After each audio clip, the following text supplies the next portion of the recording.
Hello and welcome to America in Focus, powered by the Center Square. I'm Dan McCaleb, executive editor of the Center Square Newswire service.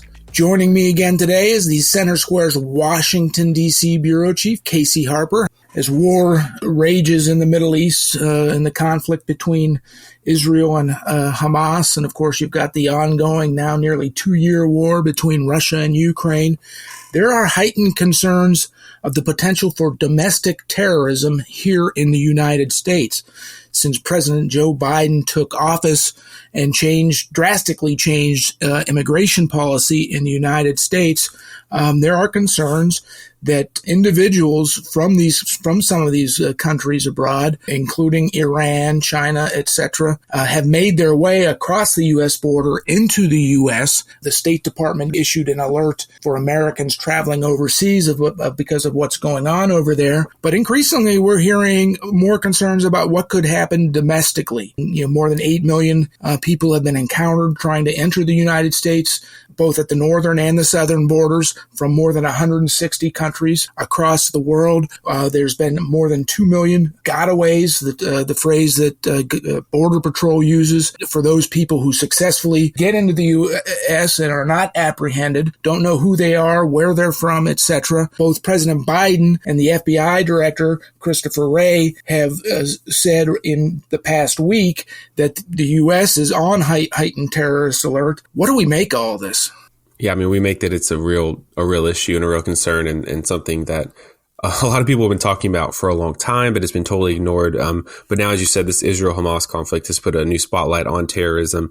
We've seen that even in a highly fortified nation like Israel, they have a giant fence. They have a very kind of vigilant military structure, and they're always looking. They are expecting attacks, right? Especially from that region that they received them from, and yet they still weren't able to stop basically, over 1,000 people from being kidnapped, killed, attacked by these militants who kind of just came in.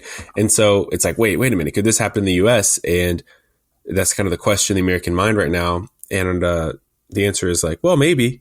And so some of our officials have said some pretty unsettling things. You referenced President Joe Biden. He said in a 60 Minutes interview flat out that that the conflict in the Middle East has increased the risk of terror in the United States. So he just said yes to that. And then you mentioned Wray, Christopher Wray, FBI Director.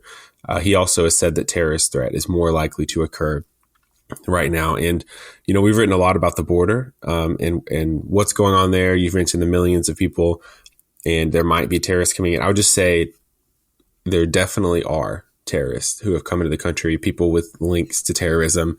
It's just a really undisputed fact at this point.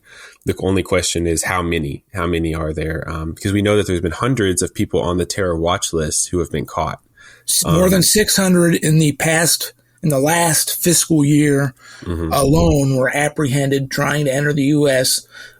Through either the northern or southern borders. And what's not known is how many gotaways, how many of those people who successfully evaded capture, got into the country without being apprehended, how many of them are on the terror watch list.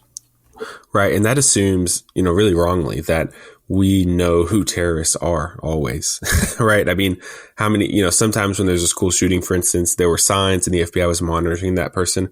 But just as often, and maybe more often, everyone says, wow, this came out of nowhere. This was such a good kid, right? So it's just as possible that some of the people coming over who are not raising any red flags have actually been radicalized. They've coming from over 160 nations, right? So I think it's still in the American mind that people coming across the southern border are from Mexico and Ecuador or something, but that's just not the case. And they also come across the northern border at very high rates as well.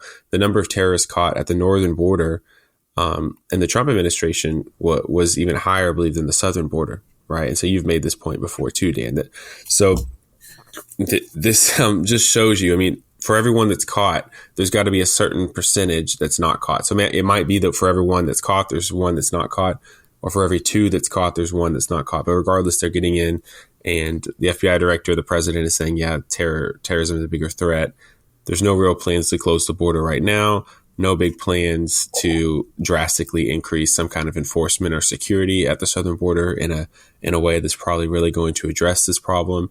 We know, you talked about Iran, but Iran's leaders, the same ones who are gleefully funding Hamas, they chant death to America, right? I mean, they see destroying America as not as important as destroying Israel, but it's definitely on the top 5 bucket list, Dan, for these guys. And of course, you've seen protests, significant protests across the U.S., many of them pro-Palestinian, pro-Hamas protests on college campuses in major cities. New York City, a pro-Palestinian group essentially swarmed a congressional building in Washington, D.C. on Capitol Hill earlier this week. They were all arrested. So who knows what's going to happen next? I do think Americans need to be on heightened alert. The U.S. House Committee on Homeland Security has been investigating the border crisis for a couple of years now. In 3 recent reports, the committee, citing the Center Square's border reporting, puts the blame squarely on the Biden administration, more specifically Homeland Security Secretary Alejandro Mayorkas. So they continue to investigate what's going on with the border and the need for better border security. And just the heightened tensions in the Middle East exacerbate the problem. Closing comments, Casey.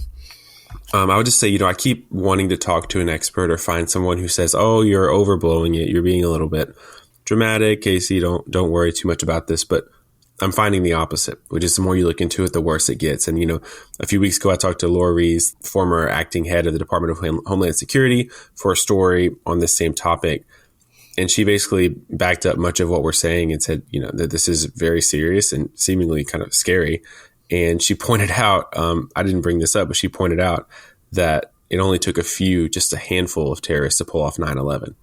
And we're letting far more than that into the U.S. every day. And this is the former head of DHS saying this to me. Well, I appreciate your insights into this important story. Casey, Americans should be on the alert, particularly those who are traveling abroad, but certainly here domestically as well. Listeners can keep up with this story and more at thecentersquare.com. For Casey Harper, I'm Dan McCaleb. Please subscribe, and thanks for listening.